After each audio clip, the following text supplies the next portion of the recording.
Berbicara soal defisit dalam APBN, memang itu seringkali terjadi setiap tahunnya. Tapi ada saja yang menjadi penolong sehingga defisit pada APBN kita selalu bisa teratasi dan juga selalu ada tambalannya. Seperti kalau kita ingat juga pada tahun 2021, komoditaslah yang menjadi penyokong dari pendapatan negara kita karena terjadi commodity boom atau naiknya harga komoditas.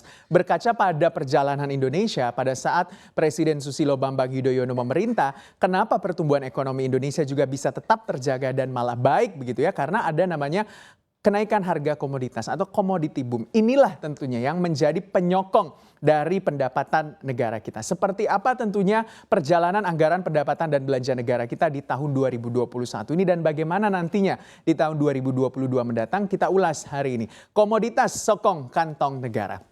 Jadi dalam pemaparan yang dipaparkan oleh Ibu Sri Mulyani Indrawati yaitu Menteri Keuangan kita di APBN tahun 2021 di mana target belanja secara full year yaitu 2.750 triliun rupiah.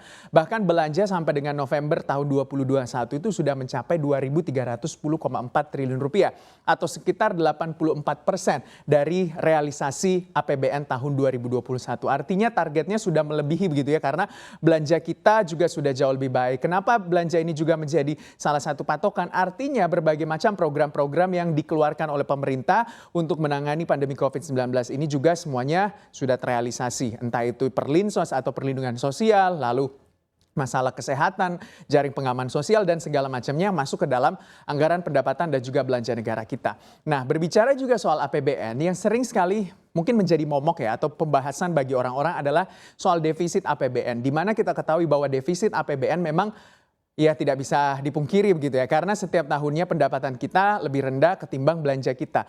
Nah, kalau kita berkaca pada defisit APBN tahun 2020 di mana pendapatan negara itu tertekan, defisit APBN tahun 2020 hingga November itu adalah 1.006,4 triliun rupiah atau sekitar 5,7% terhadap PDB Indonesia. Nah, artinya kalau orang bertanya bagaimana cara menutup defisit APBN ini, ya berbagai macam cara, termasuk diantaranya adalah menerbitkan SBN, lalu juga mengambil utang secara bilateral dan juga multilateral dan segala macamnya. Nah, ketika kita melihat tahun 2021 sampai dengan November, ternyata defisit APBN kita itu mencapai 611 triliun rupiah atau turun 3,63% terhadap PDB kita secara year on year.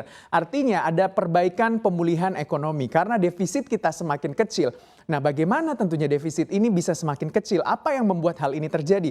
Karena penerimaan negara di November 2021 itu atau sampai dengan November 2021 itu meningkat 19% di angka 1.699 triliun rupiah. Kita bandingkan dengan November 2020 yang di mana penerimaan negara itu hanya di angka 1.423,1 triliun rupiah. Artinya terjadi peningkatan 19% dari penerimaan negara dari tahun ke tahun. Apa yang menopang ini? Yang pertama adalah kita tidak bisa pungkiri atau kita tidak bisa menutup mata bahwa penerimaan perpajakanlah yang menjadi penopang dari pendapatan negara kita.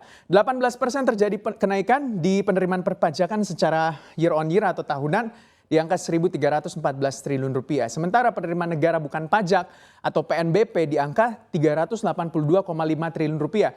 Ini yang patut diapresiasi juga yaitu 25% secara tahunan kenaikannya. Apa yang menopang ini? Tentunya adalah kenaikan harga komoditas yang ditopang oleh ekspor Indonesia. Seperti apa sih sebenarnya? Nah, ketika kita melihat penerimaan negara yang mayoritas sektor utamanya juga membaik, otomatis ini juga kita berkaca pada neraca perdagangan kita, ekspor dan juga impor. Karena kita ketahui bahwa indikator pertumbuhan ekonomi yaitu adalah consumption, government spending, investasi, dan juga ekspor impor atau neraca perdagangan kita. Ternyata neraca perdagangan kita selama tahun 2021 juga terjadi surplus beberapa kali. Nah, ini tentunya neraca perdagangan atau sektor-sektor utama yang menjadi penopang neraca perdagangan kita membaik. Termasuk diantaranya adalah sektor pertambangan. Karena kita ketahui ada harga komoditas yang meningkat. Seperti misalnya batu bara, CPO, nikel, dan kawan-kawannya. Nah, kita tahu bahwa Indonesia adalah negara penghasil komoditas dan juga pengekspor komoditas terbesar. Nah, ketika kita lihat dari Januari sampai dengan November 2020 untuk tentunya kontribusi dari sektor pertambangan memang 4,7%. Bahkan di Januari sampai November 2020 kontraksi 43,5%. Tapi di Januari sampai November 2021 itu terjadi pembalikan.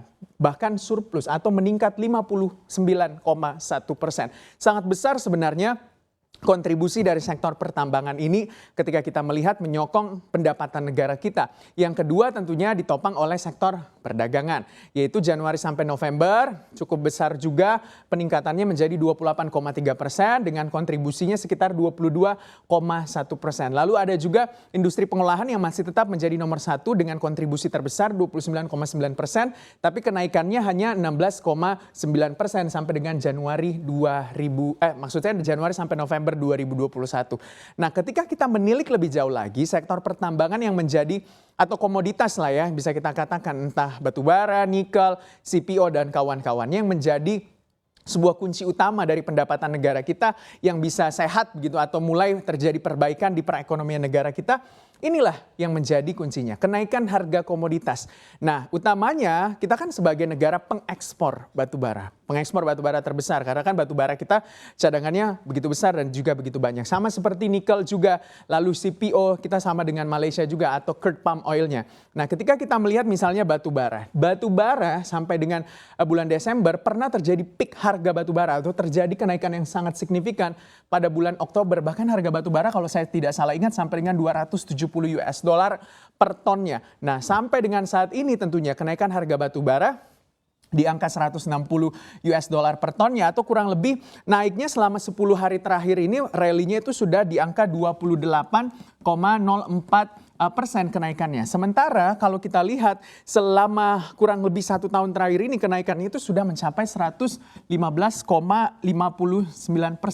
Kenaikan harga batu bara. Saat ini harga batu bara sedang mencari titik keseimbangan atau equilibriumnya di mana harga batu bara sampai dengan hari ini mencapai 160 US dollar per tonnya. Ketika harga batu bara meningkat, otomatis juga akan menopang pendapatan negara kita dalam hal ini ekspor. Karena kan kita sebagai negara pengekspor terbesar. Walaupun memang nikel juga sedang ada larangan untuk ekspor mentah nikel, tapi kita ketahui bahwa nikel menjadi salah satu komoditas yang menopang juga ekspor kita. Dengan kenaikan sampai dengan saat ini harga nikel itu di angka 19422 US dollar per tonnya. CPO juga kita sebagai negara penghasil crude palm oil, walaupun memang kita ketahui bahwa ya Malaysia juga menjadi salah satu negara penghasil CPO, tapi CPO kita juga mampu bersaing di pasar global atau internasional. Saat ini harga CPO itu mencapai 4.405 per ringgit Malaysia per tonnya ketika kita lihat. Nah, komoditas-komoditas inilah tentunya yang menjadi andalan Indonesia sehingga pendapatan negara kita itu